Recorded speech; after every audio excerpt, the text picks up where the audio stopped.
விஜய் உங்க விஜய் உயிரன வரனா விஜய் உங்க விஜய் எளியவன் குரல்னா விஜய் உங்க விஜய் தனியாள் இல்ல கடல். கோவில்பட்டியிலேருந்து நேராக முடுக்கலாங்குளம் ரூட்டு.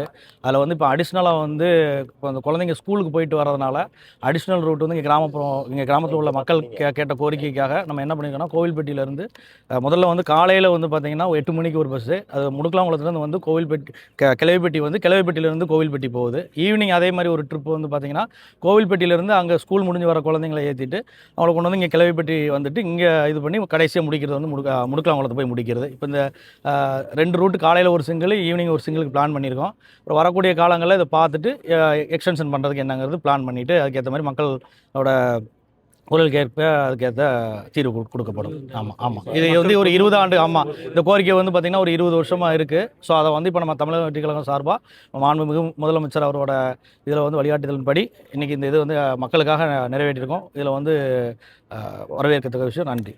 அடுத்து இந்த கொரோனா காலத்துக்கு அப்புறம் சிறு குறு தொழில் வந்து ரொம்ப பாதிக்கப்பட்டிருக்கு. Yes sir. அவங்களுடைய வளர்ச்சிக்கு நம்ம துறை வந்து சார்ந்ததில்லை நீங்கள் சார், அது எம்எஸ்எம்இ டிபார்ட்மெண்ட்டை பொறுத்த வரைக்கும் இந்த சப்ஜெக்ட் வந்து கொஞ்சம் பெரிய சப்ஜெக்ட் சார். நான் ஏற்கனவே வந்து நிறைய மாவட்டங்களில் இதை தான் நம்ம பேசிகிட்டு இருக்கிறோம். இப்போ நம்ம எம்எஸ்எம்இ டிபார்ட்மெண்ட்டை பொறுத்த வரைக்கும் பார்த்தீங்கன்னா தமிழ்நாடு லெவலில் கிட்டத்தட்ட வந்து இந்த ஆர்கனைஸ்டு செக்டார்னு சொல்லிட்டு ரிஜிஸ்டர்ட் கம்பெனிஸ் வந்து பார்த்திங்கன்னா ஒரு 45 லட்சம் கம்பெனிஸ் இருக்குது. ஸோ அதில் வந்து பார்த்திங்கன்னா மைக்ரோ இண்டஸ்ட்ரீஸ் வந்து ஒரு 95%, ஸ்மால் ஸ்கேலும் மீடியம் ஸ்கேலும் வந்து பார்த்திங்கன்னா 5% தான் இருக்குது. ஸோ இப்போ நம்ம முதலமைச்சரோட விஷன் வந்து பார்த்திங்கன்னா 2036 வந்து பார்த்திங்கன்னா 1.5 ட்ரில்லியன் அச்சீவ்மெண்ட் பண்ணுறது தான் முதலமைச்சரோட இலக்கு. ஸோ அதுக்கு வந்து நாங்கள் ஒரு எல்லா அமைச்சரவையிலிருந்து எல்லா டிபார்ட்மெண்ட் சார்பாக நம்ம உழைச்சிக்கிட்டு இருக்கோம். அது எம்எஸ்எம்இ டிபார்ட்மெண்ட் மூலமாக நம்ம வந்து அதில் வந்து 30% நம்மளோட கான்ட்ரிபியூஷன் வருது.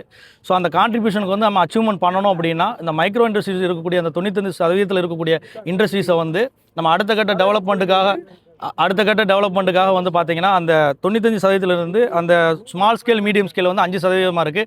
அதை உயர்த்தி 25% இண்டஸ்ட்ரீஸை இன்க்ரீஸ் பண்ணும்போது ஆட்டோமேட்டிக்காக வந்து பார்த்திங்கன்னா கிட்டத்தட்ட ஒரு 450 பில்லியன்லேருந்து 500 பில்லியன் வரைக்கும் டேர்ன் வரும்போது ஆட்டோமேட்டிக்காக 30% எங்களோட பங்களிப்பு இருக்கும்.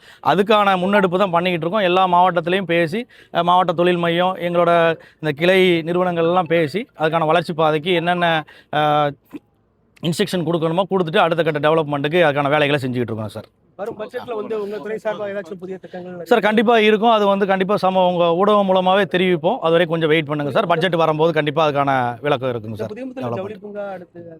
சார் அதுக்கான ப்ரொபோசல் இருக்குது. அது எல்லா இதுக்குமே ப்ரொபோசல்ஸ் வச்சுருக்கோம். அது வந்து நம்ம பட்ஜெட் வரும்போது உங்களுக்கு அதுக்கான இது தெரியுங்க சார், டீட்டெயில்ஸ் தெரியும்.